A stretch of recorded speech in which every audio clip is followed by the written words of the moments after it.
What happens when you know the information we rely on gets kind of well tweaked? Right.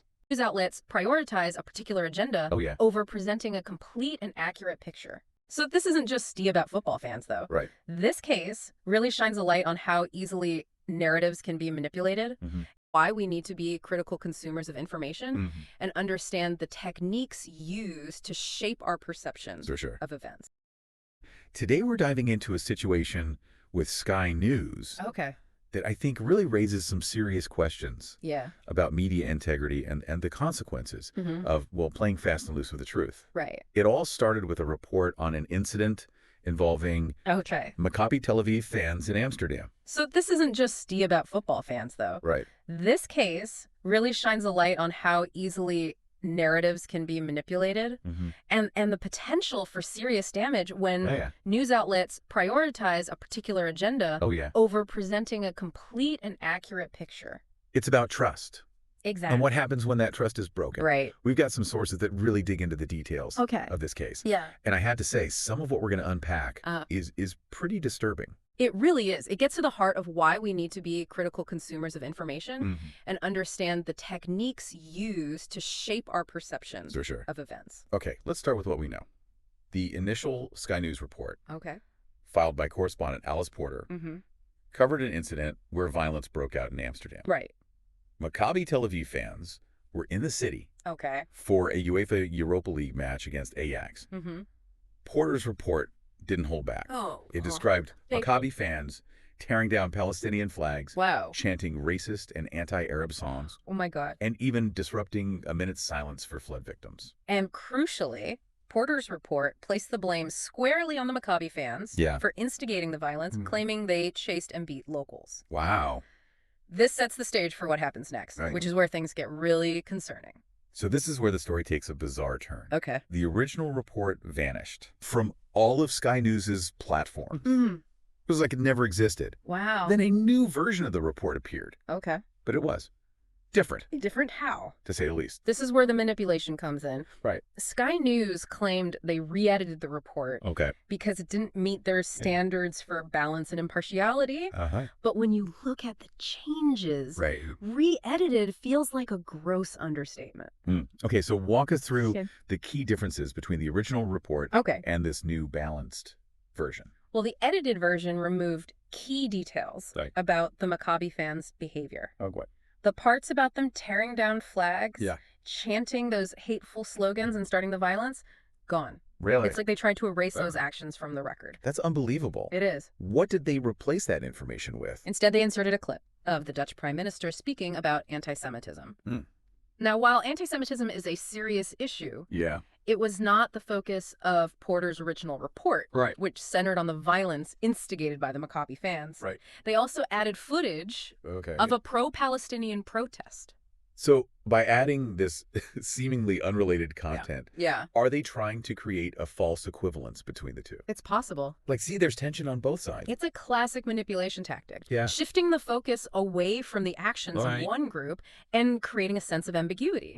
They also made a particularly striking change to a line where Porter stated that residents attacked Israeli criminals. That entire phrase was replaced with a vague reference to the Free Palestine movement. Wow. It's like they're deliberately obscuring the fact that residents were reacting to the initial aggression from the Maccabi fans. This raises a huge red flag about Sky News's motives in altering the report. It goes beyond simply balancing the story. These edits fundamentally change the narrative and have the potential to mislead viewers about what actually transpired. This raises some serious questions for me.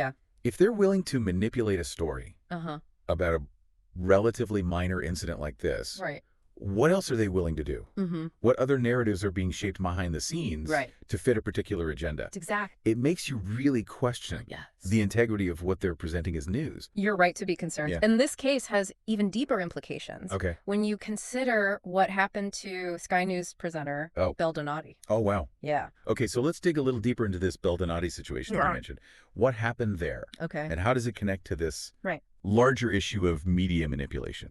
So Belle Donati was a presenter for Sky News, and she was removed from her position after challenging an Israeli representative's comments. On air? On air. Wow. This incident raises serious concerns about whether dissenting voices are being silenced within news organizations themselves. That's a chilling thought. Yeah. If journalists can't even question narratives or present alternative perspectives without fear of losing their jobs, what hope do we have for balanced and impartial reporting? It's a scary thought. It is. It almost feels like we're moving towards a media landscape where only certain perspectives are deemed acceptable, and any deviation from those approved narratives is met with swift and decisive punishment. It's a slippery slope. It is. And the implications for a free and open press are deeply troubling. Very much so. The Donati incident, coupled with the manipulation of the Amsterdam report, suggests a pattern of behavior at Sky News that prioritizes controlling the narrative over presenting a full and accurate account of events. Exactly. You know, it's fascinating to think about how these subtle changes in wording and the inclusion or exclusion of certain details can have such a profound impact on how viewers perceive a story. Absolutely. It's almost like a form of mind control. It is. Shaping public opinion through carefully curated information. It's absolutely a form of manipulation. Wow. And it's something we need to be acutely aware of as consumers of news. These techniques aren't always blatant or obvious. They can be incredibly subtle, which makes them all the more insidious. So what can we do about it? Right. How can we as viewers protect ourselves from this kind of media manipulation and ensure we're getting the full story? That's the million-dollar question, isn't it? It is. But there are steps we can take to become more informed and discerning media consumers. Okay. One of the most important is to diversify our news sources. That makes sense. Don't rely on just one outlet for information. Think about it like this. If you only ever listened to one person's perspective on any given topic, you'd have a very limited and potentially biased understanding of the issue. That makes perfect sense. Yeah. It's like getting a second opinion from a doctor. You want to make sure you're getting a well-rounded perspective before making any decision. Exactly. And don't limit yourself to mainstream sources. Explore independent media, alternative perspectives, and international outlets. The more diverse your information diet, the better equipped you'll be to critically evaluate the information you encounter and form your own conclusions. It's like building a stronger immune system. That's a great analogy. For your mind, right? The more diverse your media intake, the less susceptible you are to manipulation and misinformation. And let's not forget about the power of critical thinking. For sure. When you encounter a news story, especially one that seems sensational or one-sided, take a step back and ask yourself some questions. Like what? Who benefits from this story being told this way? What information might be missing? Does the news outlet have a known bias or agenda? These are all crucial questions to consider before accepting anything you see or hear as the absolute truth. It's so easy to get caught up in the outrage or the emotional appeal of a story. But we need to pause and verify the facts before we share or react. For sure. Fact-checking is essential. Absolutely. Especially in today's world, where misinformation spreads like wildfire on social media. And remember, healthy skepticism doesn't mean rejecting everything you hear. It's about approaching information with a discerning mind and a willingness to consider different perspectives. It's about being an active participant in the search for truth rather than a passive consumer of whatever's being fed to us. So in essence, we need to be our own fact checkers and media critics. We can't rely solely on news outlets to present us with the full and unbiased truth. It's up to us to dig deeper, question everything, and seek out diverse perspectives. The truth is rarely simple or one-sided. And sometimes seeking the truth means stepping outside of your usual information bubble. Engage in conversations with people who hold different viewpoints than your own. You might not always agree, but you'll gain a broader understanding of the issue at hand. It's all about broadening those horizons. And who knows, you might even learn something new. Or change your perspective. Exactly. We have to remember that the world is complex. And issues rarely have simple black and white answers. This deep dive into the Sky News situation has been a real eye-opener. It really has. It's shown us the power of editing, the potential for bias, and the importance of being informed and critical consumers of news. It's also a reminder that even established news outlets, like Sky News organizations that we're supposed to be able to trust, can manipulate information to serve their own agendas. Exactly. We can't afford to be passive. No. We need to be engaged, informed, and vigilant in our quest for truth. Right. Because as we've seen, the stakes are high. Yeah, they are. The information we consume shapes our understanding of the world. Right. And influences the decisions we make. For sure. And if we allow ourselves to be manipulated by biased or incomplete information, we risk making decisions that are not in our best interests. Yeah. Both individually and collectively. Oh, for sure. So the next time you see a news story, remember this deep dive. Okay. And ask yourself, am I getting the whole story? Right. Challenge the narrative. Yeah. Seek out diverse perspectives and think critically. Okay. The truth might be more complex than it appears at first glance. That's a good point. And that's what makes this whole journey of exploration so fascinating. Yeah. Right? It really is. Keep asking questions, keep digging, and keep the conversation going. Don't let anyone tell you what to think. Okay. Form your own opinions. Based on careful consideration of the facts and a wide range of perspectives. It's almost like we need to develop like a healthy sense of paranoia when it comes to consuming news. Not to the point where we become cynical and distrust everything, but enough to keep us on our toes and encourage us to dig deeper. I think critical awareness is a better term than paranoia.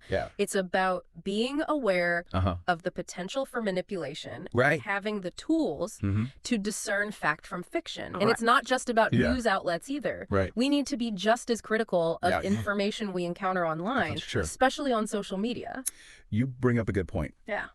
With the rise of social media, everyone's become a publisher. It's true. And it's often difficult to separate credible information from outright fabrication or cleverly disguised propaganda. Exactly. We're bombarded with information from all sides, and it's easy to get swept up in the current of whatever narrative is trending at the moment. Yeah, for sure. That's why it's more important than ever to be media savvy. Understand how information is packaged, how narratives are constructed, and how certain techniques are used to influence our emotions and beliefs. So it's not just about what we read or watch. It's about how we read and watch it. Exactly. We need to develop a critical eye, constantly questioning what we're seeing and hearing, and looking for those subtle cues that might reveal a hidden agenda or bias. Precisely. Okay. And don't be afraid to challenge the information you encounter. Do your own research. Fact check claims and seek out diverse perspectives. The truth is rarely simple or one-sided. You know, it's a bit overwhelming to think about all the ways in which information can be manipulated. It's true. It's like a constant game of mental chess, trying to anticipate the next move. And decipher the hidden strategies at play. It can feel that way, but it's not an insurmountable challenge. Okay. The more we practice critical thinking and media literacy, the better equipped we'll be to navigate this complex information landscape. And remember, you're not alone in this. Okay, that's good. There are resources available to help you develop these skills and become a more discerning consumer of information. That's reassuring to hear. Yeah. It's easy to feel helpless in the face of such sophisticated manipulation techniques. But it sounds like we have more power. We do. Than we realize to protect ourselves from misinformation and make informed decisions. Absolutely. The power ultimately lies with the consumers of information.